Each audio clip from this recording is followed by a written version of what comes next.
I've given myself a challenge to do 12 weeks of solo dates, and this is inspired by a book by Julia Cameron called The Artist's Way.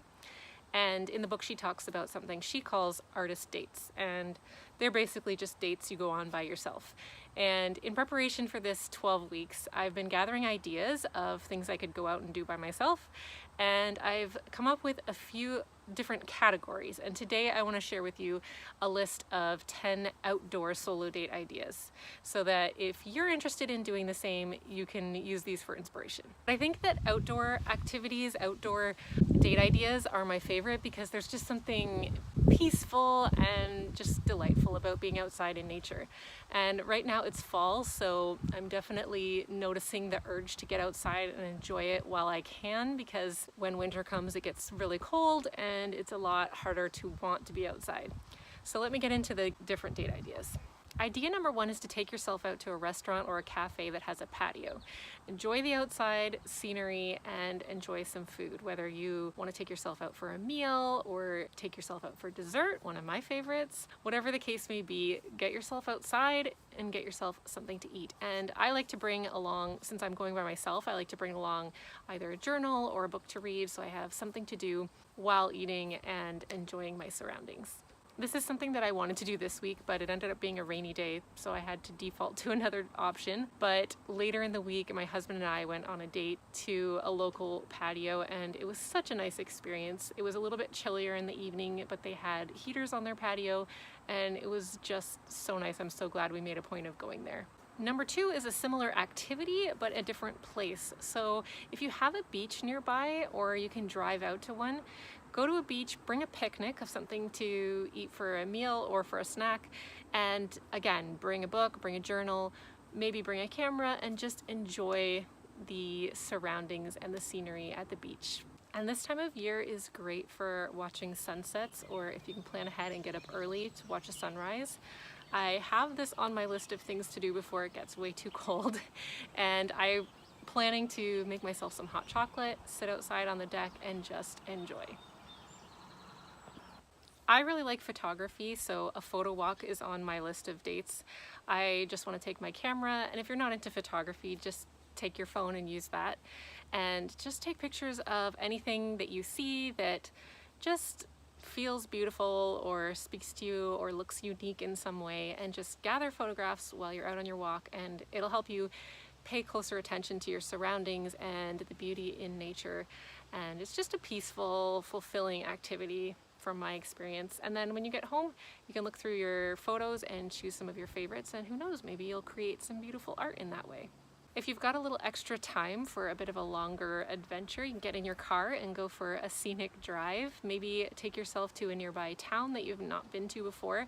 Just explore both in your car, and then get out of your car, walk around if there are some shops, or stop and get a snack, or go for a walk in a beautiful area, whether that's a trail or by some water. Maybe you can do a little bit of research ahead of time if you want to know what you're getting into. And if you don't have that much time to take yourself on a longer excursion like that, you can look up places to go for a hike in your area, whether that's a nature trail or somewhere along the water.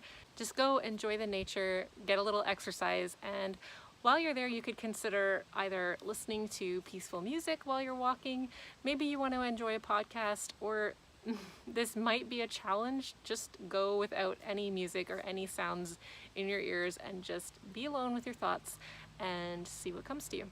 For all of these ideas, I've mentioned bringing along things like music, notebooks, or a book to read, maybe a camera, but another thing you can do is bring art supplies, whether you're going somewhere new or just into your backyard, and spend some time outside being inspired by what you see, and paint or draw, sketch, take crayons if you want, and just experiment with that. If you like to do things like yoga or meditation, or you want to give it a try doing it outside. I consistently like to do yoga, but recently brought my yoga mat out onto the deck in the backyard on a nice weather day, and it was so nice until the mosquitoes came out, and then I brought my mat inside and finished it there. But if you find the right time of day, the right time of year, doing something like that outside can be delightful. And on my to-do list this year of things to do with my family is to have another campfire. We have a fire pit we like to pull out in the backyard and roast marshmallows or make s'mores and just sit around and talk. But this is something I think would be fun to do solo as well. Make yourself a fire, maybe cook over the fire, maybe just roast a marshmallow. If you love s'mores, make those. And sitting by the fire can be kind of mesmerizing, kind of like a meditative experience. So maybe try doing that by yourself and see how you like that. Another thing that can be fun depending on the area you live in is to visit a farmer's market.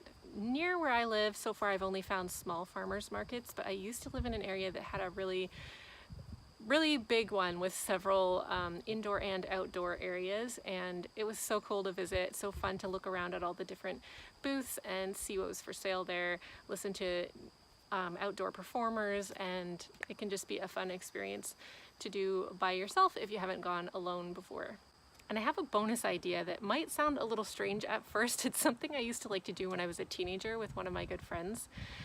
We would go to this big cemetery and walk around and just explore and read the headstones and think about the people who were buried there and what their lives might have been like. And it had been years since I had done this, but we have a large cemetery nearby, and I decided one day I should go back there. I should do this by myself and just walk around. I brought a sketchbook with me because I was trying to make it kind of like an artisty date, but it ended up like I did sit down and sketch, but that wasn't even the most fun part about it. It ended up just being so nice to walk around.